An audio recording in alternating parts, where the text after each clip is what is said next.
Hi everyone, so this is episode 4 of the super simple tie-in series, and today we are going to tie a turkey biot nymph, and what you will need for this is some turkey biots in the colour of your choice. I prefer olive and brown, some tailing material which is coq de lion, and either some hare's ear dubbing or a hare's mask. Everything else is kind of standard tie-in tools and thread. So before we start, I'll have a quick talk about biots. A lot of people are familiar with goose biots, which look like this. They're quite short, and turkey biots come on quills like this, and this side is the biot side, and you can see that these are substantially longer and thicker in general. Very firm, rigid fibres. So if you compare them side by side, here is the goose biot and the turkey biot. You can see there's a really big difference there.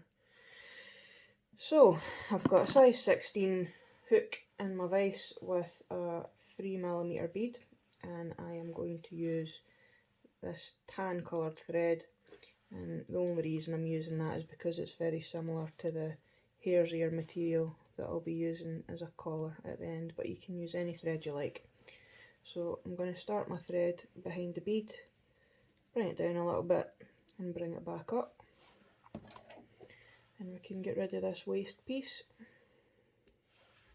I'm going to run my thread in touch and turns down the hook shank until about halfway, and then I'm going to get my tailing material. Where did I put it? There it is.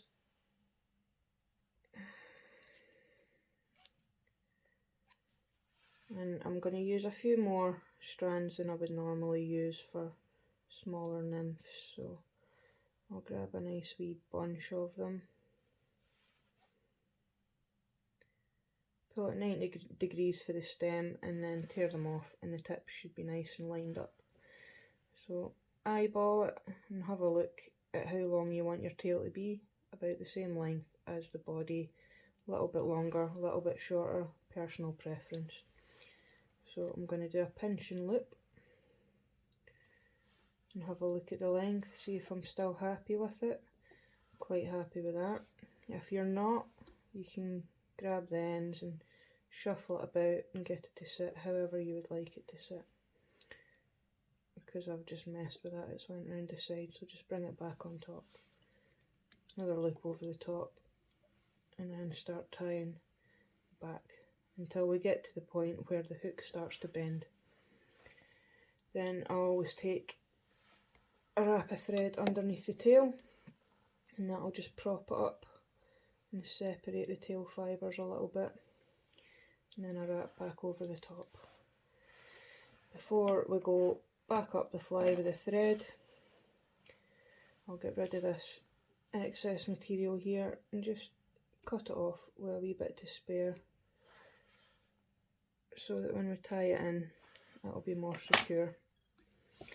Bring your thread back up in touch and turns until we get back behind the bead. Now this biot material is really quite flat, so in this instance I'm going to build a wee bit of a body taper.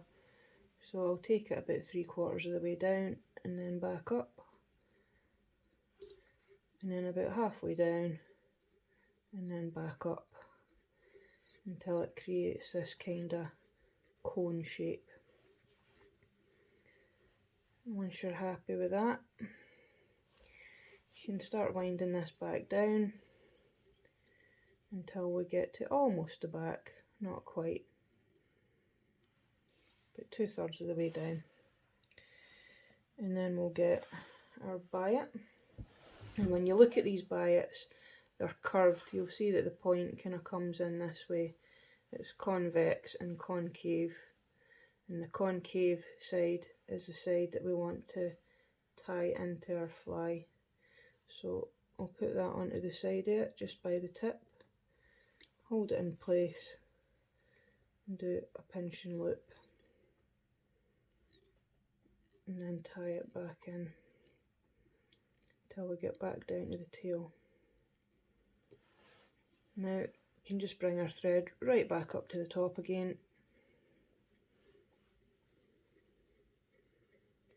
and let it hang.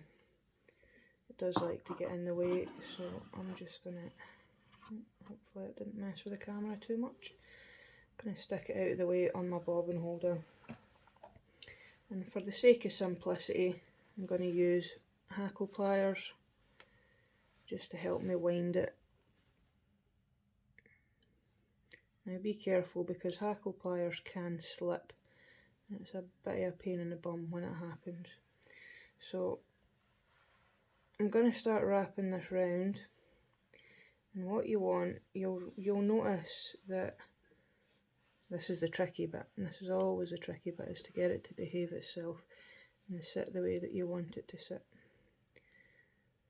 So you'll see that when you start wrapping it, there is a little kind of spiky bit that pokes up, and this is what creates the cool segmented effect on your body. And you want to get it to sit so that that is on the top, and when you wind it, the flat portion of the biot is in front, not behind. And mine keeps wanting to go backwards, which is very annoying. But again, just take your time, coax it round to lie the way that you want it to lie. And eventually it should behave. Once you get started, it'll be absolutely fine. It's just getting it started. There we go. So I'll start wrapping this up the body, and you'll see that it's creating this cool segmented effect. It's quite slippy stuff. It does slide off of itself. So just try and keep them spaced out. And you'll start to run out of biot when you get up to the kind of thorax area of your fly. When you get up here, this is where you want to tie it off. Just be careful, because it's quite easy for it to unwind if you're not careful with how you're tying this in. So go behind and in front, and then behind and in front, and thankfully that was already secured in, so it didn't unwind there when the hackle pliers slipped. So I've got a little bit of excess, I'll just come in and chop that off. If you're tying a smaller fly, like these would normally be tied smaller than this, then you won't run out of biot quite so quickly. You'll have that little bit extra up at the top to play with. But now I'm going to wind my thread down a little bit and back up, and what I'm going to do is turn this into a nice spiky kind of thorax collar area.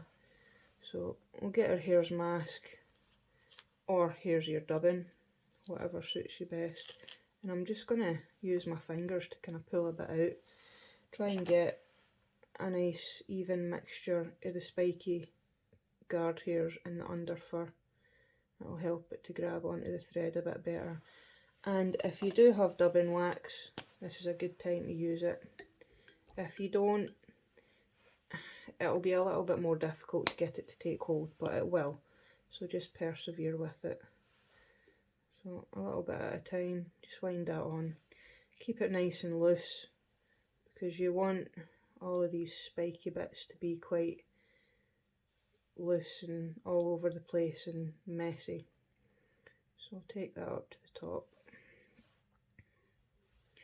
and then start to wrap it round, and it will disguise that thread that we've got in front of the biot.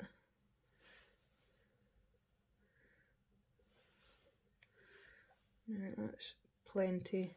Now it does look like I've got quite a lot on there, but there's a reason for that. Loads of this isn't actually really attached to the fly, and when I tidy it up and comb that out, you'll see that a lot of it will come away. So all I need to do is finish the fly now with a little dot of varnish on my thread and come in with a whip finish. That's 1, 2, 3, and 1, 2, 3. Pull it nice and tight, and then snip this off. Now you can do this with a dubbing needle, or if you have a dubbing comb like this, then you can use this, or even if you can't be bothered getting one of these, or if you don't want to invest the money, if you get a wee bit of Velcro and just glue it onto a lollipop stick, it does the exact same job.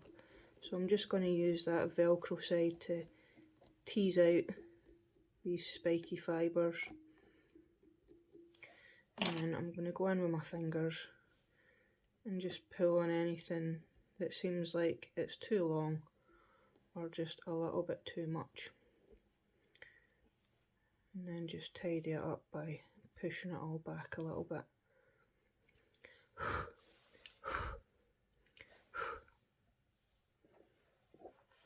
And there you have it.